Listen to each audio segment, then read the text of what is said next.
Recent Michigan consumer sentiment for August, we're looking at 55.2, which is, I mean, that tells you that half of the country is barely even somewhat positive about where we're going. Mike Lee, real quick here.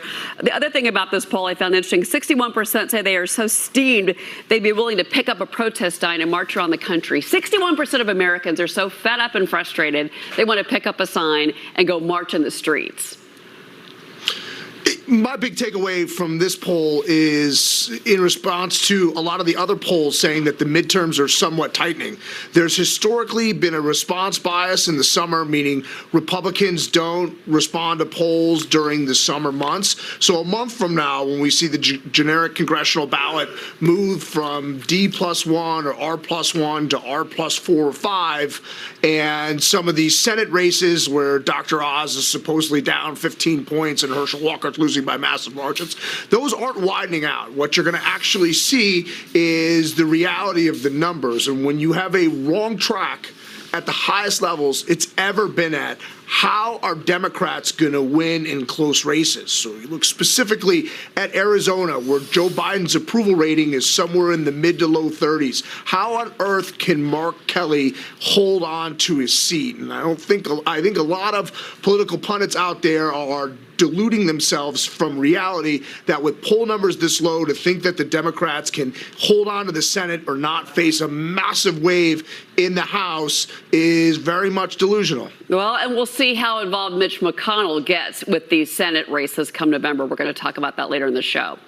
We are just getting started this morning. Coming up, more migrants, Donald Trump, like a lot. So this is a Trump story, pretty much.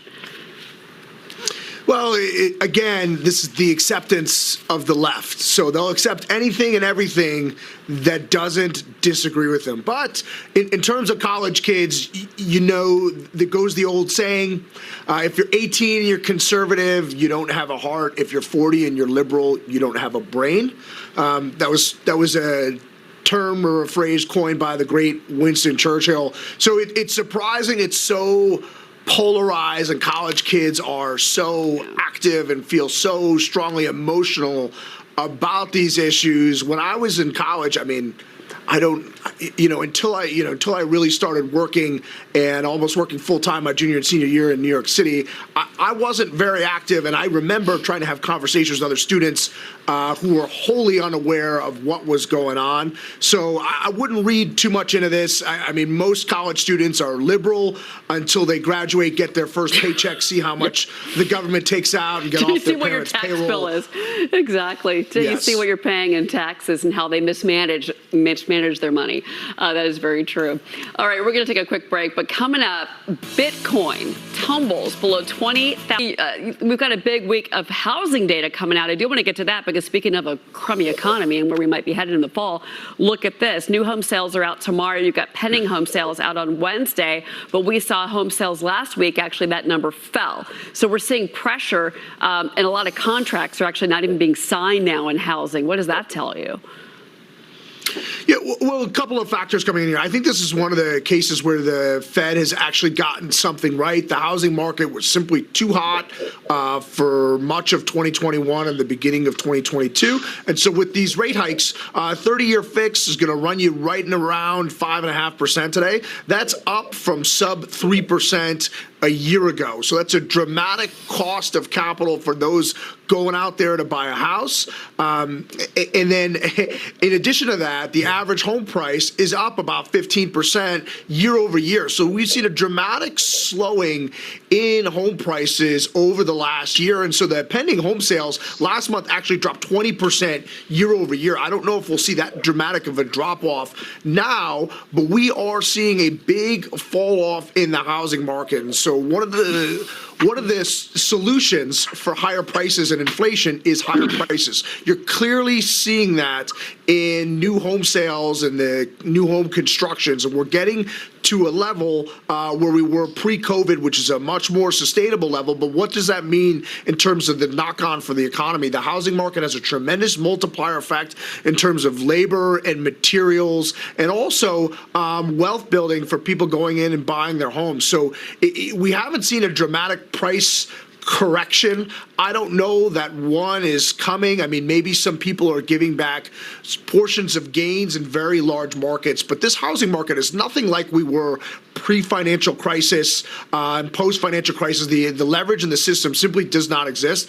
But I would say, this is going to have a very negative short-term impact on the consumer. But over the long run, this is one of, I believe, the good things the Fed has done is slow down a housing market that was simply way too hot to be sustainable. Yeah, well, actually, deep tease here. That's what we call it in democracy at its best with this one. Yeah, these people, when they talk about climate change, they're total and complete frauds, like almost everything else.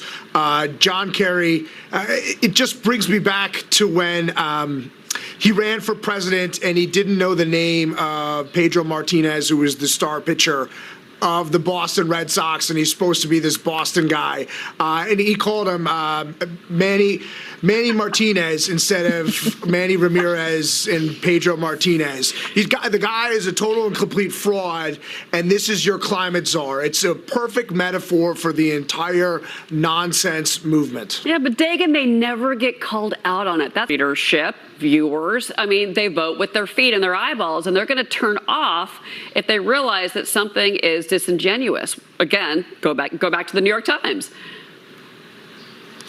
According to polling from Pew, Rasmussen, and the Public Polling Project, the single most closed-minded and misinformed group of the population are rich white liberals. Who is the target audience of the New York Times? It's your rich white liberal. So the New York Times is not a newspaper, it's a narrative shaper and an echo chamber for this segment of the population. And as more and more people are opening their eyes, particularly post-COVID, with all, the CDC coming out saying, we've got to rework everything that we've done now. And so much they've gotten wrong over the last decade. And again, it's nothing new. They covered up the Holocaust. I'm like, this has been their MO forever. And more people are waking up, and now they need a right-wing watch reporter. I mean, give me a break. No, that's a great... Cheryl? Go ahead, yeah.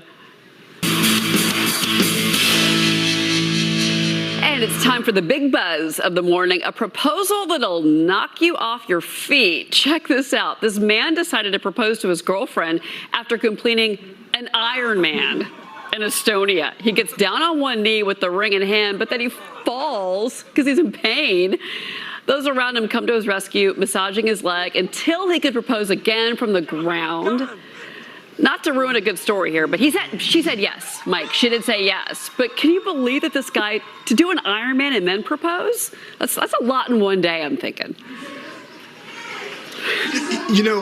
I just wonder, is he collapsing from exhaustion after the Ironman, or is his body telling his head that maybe it's not a good idea to get married? I mean, I'm just throwing that out. Oh, Mike, come on. Mike. Way to take the romance right out of it. I love this. I mean, look, I do a lot of these races, Liz, as you know, and I can't even think straight or talk at the end of a race, and he's proposing. I mean, I don't know. Hats off to him. I think it's kind of cool.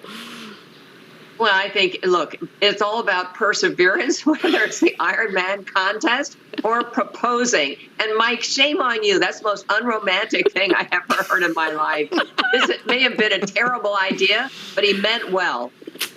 Mike, final word. Well, maybe. My 12-year anniversary is coming up this weekend, and so I think Liz is 100% right. Whether it's Ironman or marathons or proposing or marriage, it's perseverance.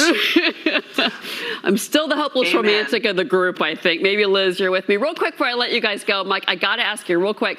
We're going to hear again from Jerome Powell on Friday. This might be the biggest market-moving news we get this week. Final take.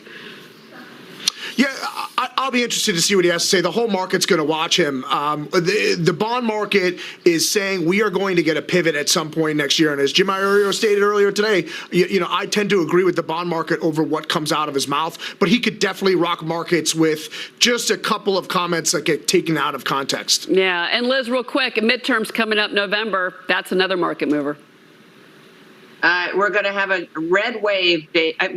Cheryl, don't believe all the negative commentary right now. They're trying to dumb down fundraising and turnout and everything else. Yeah. We're going to have a red wave. Yeah. All right, Liz, Mike, guys, thank you so much. Randon Company up right now. Happy Monday, Stuart. Yeah, that Mike Lee right there, he could be a bit more romantic, I would say. But that's just me. That's just me, okay?